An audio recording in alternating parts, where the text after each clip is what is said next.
The bank is shut. You're on your own. It was the phone call Prince Harry had always hoped would never come. Late last night, a secure line buzzed inside King Charles's private residence. It wasn't news of a medical emergency. It wasn't a diplomatic disaster. It was a message from the legal team representing the House of Chanel. The French luxury powerhouse has officially launched an $8 million lawsuit against the Duchess of Sussex, accusing her of running an elaborate wardrobing scheme for the past 18 months. Normally, when a royal stumbles into financial trouble, the men in gray suits take over. A check is written, a non-disclosure agreement is signed.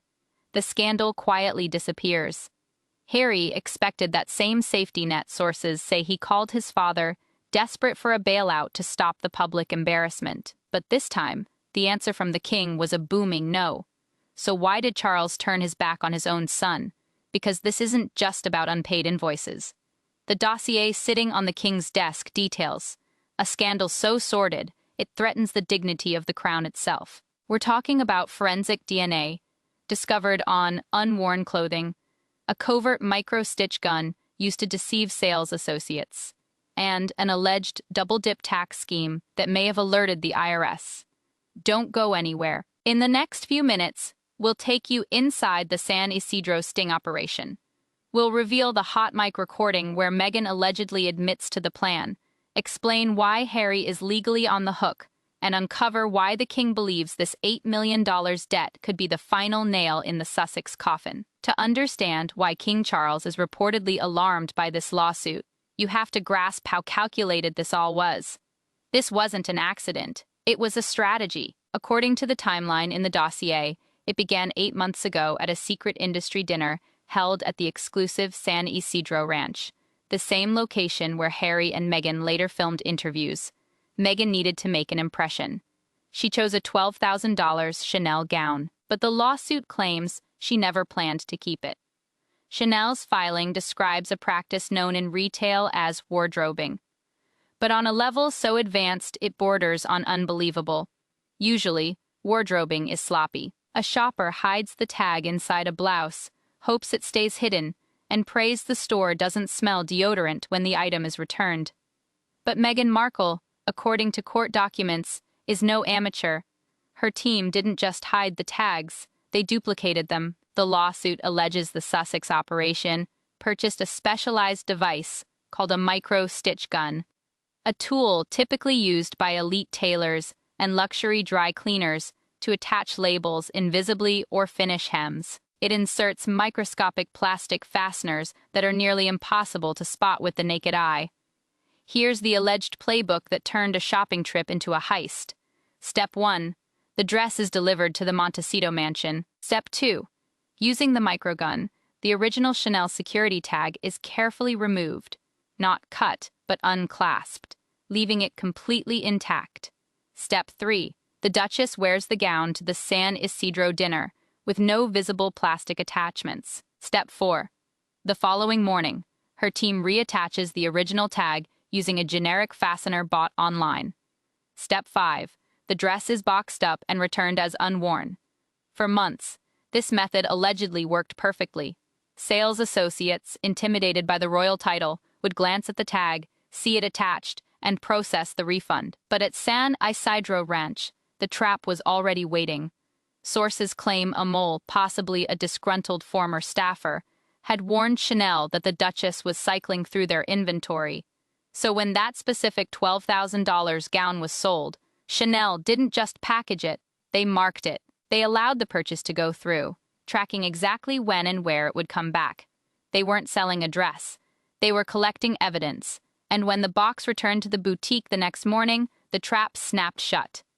To uncover the final proof, we have to leave the sunshine of California and head to the heart of Paris. Inside Chanel headquarters is a division few outsiders even know exists, the L'Atelier Quality Assurance Lab. This isn't a dry cleaner. It's a luxury laboratory. When high-value items like the $12,000 gown Meghan returned are flagged, they aren't steamed and put back on display. They're examined under microscopes.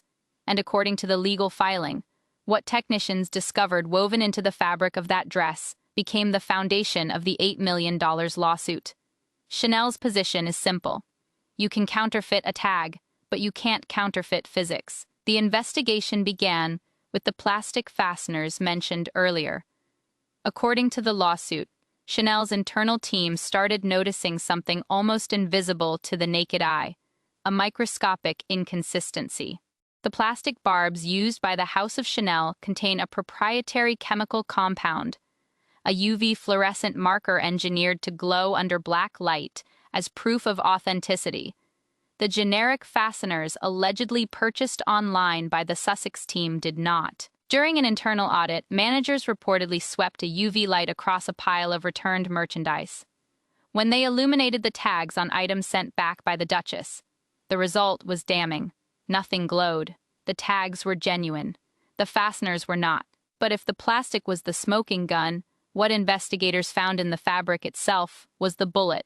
Because while a tag can be forged, biology cannot. The lab report cited in the filing identifies a trio of forensic markers, proving the garment wasn't worn for 5 minutes in front of a mirror, but for hours, under studio lights and body heat. Exhibit A, the chemical signature. Chanel scientists reportedly detected traces of a specific bronzing product embedded deep inside the collar fibers. Not generic makeup, but a pigment whose chemical structure allegedly matches a luxury bronzer Meghan has publicly said she uses. It was pressed into the fabric in a pattern consistent with the repeated motion of a neck rubbing against a collar over extended time. Exhibit B, the olfactory fingerprint. This is where Chanel's expertise becomes lethal. The company employs some of the world's most elite perfumers, professional nosies, trained to detect microscopic scent profiles. The lawsuit states that the return jacket did not smell like Chanel No. 5, or the neutral odor of a new garment. It reeked of Si Fete de Jour by Oribe. Followers of Meghan's lifestyle content will recognize it as her signature fragrance, a distinctive blend of Calabrian bergamot and sandalwood. The tweed fibers had absorbed it. Experts argue that this process requires body heat to activate the oils and transfer them from skin into fabric. In other words, the jacket carried the Duchess's ghost. Exhibit C, biological evidence. The final blow came from DNA. According to the filing, technicians recovered skin cells and hair follicles trapped within the weave of the tweed. Chanel preserved the samples in sterile storage. They are now asserting that the biological markers match the defendant. This is CSI Rodeo Drive. That level of forensic detail obliterates the defense of, "I only tried it on." You don't leave sweat residue, perfume oils, and embedded bronzer from a fitting room moment. Those are the remains of a full day's wear. Chanel's message is blunt. We know where you went, we know how long you stayed, and we have the molecules to prove it. But the brand didn't rely solely on financial records or tax data. They knew Meghan would deny everything. They anticipated claims that DNA was circumstantial, that perhaps she'd tried the piece on briefly in store. So Chanel went searching for something she couldn't explain away, her own voice. And according to newly unsealed filings, they found it in the most ironic place possible.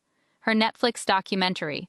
The lawsuit outlines a ruthless legal move. Chanel's attorneys subpoenaed the raw B-roll footage from the production company behind the Harry and Meghan documentaries. For those unfamiliar with reality television, cameras run for hundreds of hours. Nearly all of it is never broadcast.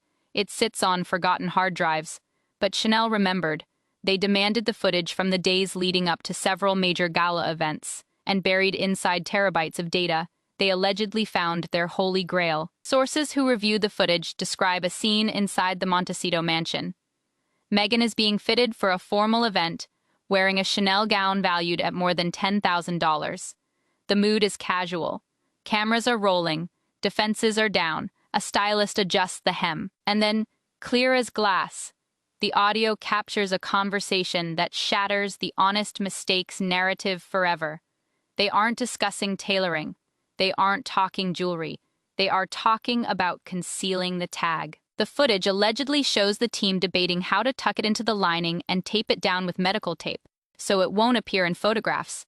Specifically, so the dress can be returned the next day. It proves intent. But the single line that follows is what reportedly left legal experts speechless. As the stylist hands Meghan a glass of red wine while she's still wearing the borrowed gown, a voice is reportedly heard joking, "Don't spill the wine, or we own it." Let that sink in. Or we own it, that single phrase is the legal nail in the coffin. It implies that ownership was the failure scenario. It proves the default plan. The only plan was to return the dress. It shows they never intended to keep it from the moment it was purchased. In legal terms, that changes everything. This is no longer a dispute over returns. It becomes premeditated fraud and theft of services. You cannot claim good faith when you're caught on tape laughing about deceiving the seller.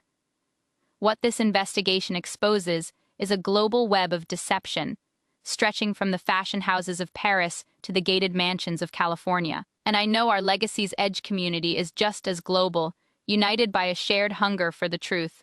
So let me pause for a moment and check in with you. Where are you watching from tonight? Is it the crowded cities of the United States, the historic towns of the United Kingdom, or perhaps somewhere in Australia or Canada? Please drop your city and country in the comments below. I truly hope you and your families are safe, healthy, and well. It's an honor to have you here. Now, back to the tapes. The hot mic evidence doesn't end in Montecito. Chanel has also submitted recordings from its own boutique security systems. The lawsuit describes an incident on the 12th of December when a senior Sussex aide attempted to return a tweed suit. A sales associate refused after spotting a visible crease. The aide allegedly lost her composure. The audio captures her raising her voice, issuing a threat that sounds less like a royal request and more like a mob warning. "You do not say no to the Duchess." She allegedly continued, warning that if the return wasn't processed, Meghan would claim the item was defective and destroy the brand in the press. That is extortion. It is the weaponization of negative publicity, and specifically the fear of being labeled racist or unfair, to force a retailer into accepting damaged merchandise. Chanel didn't argue, they didn't retaliate, they recorded it, they logged it, and they began building the file. Today, those recordings are exhibits A through Z. Harry and Meghan filmed their lives to control the narrative. But in a twist of poetic justice, that very footage has become the prosecution's star witness. The evidence is devastating for Meghan, but for Prince Harry, it's about to become far worse. Because while Meghan's voice is on the tape, Harry's name is on the credit card. While forensic scientists in Paris were examining hair follicles, forensic accountants in Los Angeles were dissecting the books, and what they uncovered transforms this from a humiliating tabloid scandal into the outline of a potential federal criminal case. Chanel's legal filing includes a chilling section on unjust enrichment and tax fraud. They accuse the Duchess of Sussex of using a maneuver known in underground financial circles as the double dip. To understand why this has reportedly triggered panic inside Buckingham Palace, you need to understand how Hollywood accounting works. According to the lawsuit, the 47 couture items were not purchased using a personal debit card. They were allegedly charged to credit cards linked to Arkwell Productions and other Sussex-controlled LLCs. In the eyes of the IRS, when a production company buys a $10,000 gown for a public appearance, it can be categorized as a costume or production expense that allows the company to deduct the cost from taxable income, lowering its tax bill. So far, that's standard practice. But here's the alleged crime. After wearing the clothing and claiming the deduction, Meghan's team allegedly returned the items to the boutiques. Refunds, sometimes totaling tens of thousands of dollars a month, were processed. Chanel claims the money flowed back into their accounts, or sometimes onto different cards. The multi-million-dollar question is this: did they reverse the tax deductions? Chanel says they did not. They allege Meghan was double-dipping, keeping the government off while also receiving the full cash refund. In effect, she was turning every borrowed dress into profit. If this happened 47 times, as the dossier suggests, we're talking about hundreds of thousands of dollars in fraudulent deductions. This is not a clerical error. This is a federal offense. You can toy with the British tabloids, but you never play games with the Internal Revenue Service. And here's where the story circles directly back to King Charles, because the situation grows even more serious when you look at the names printed on the credit cards. According to the lawsuit, Prince Henry of Wales is listed as a person of interest in the financial transaction records. Several of the refunds were allegedly routed back to cards in his name. For the Duke, this is disastrous. Harry has written in Spare that he leaves the fashion side to Meghan, but in the eyes of the law, ignorance isn't a shield when your signature sits on the statement. If the proceeds of the alleged tax fraud landed in his account, he becomes, technically, an accessory. Insiders claim those particular cards may be tied to remnants of a royal trust or an international account quietly monitored by the palace for diplomatic compliance. King Charles stripped the HRH titles to shield the monarchy from exactly this kind of tawdry commercial scandal, but Prince Henry of Wales is still his legal name. Seeing it printed in a lawsuit involving stained dresses and refund manipulation stains the House of Windsor itself. It paints a picture of a couple chasing a billionaire lifestyle on a millionaire budget, resorting to petty schemes just to keep cash flowing. Chanel understands this. That's why they're seeking punitive damages. By filing publicly, Chanel has effectively called the IRS hotline on the Sussexes. Auditors are likely already combing through Arkwell's tax filings, and if those numbers don't align with Chanel's receipts, the next knock at the Montecito gate won't be a courier.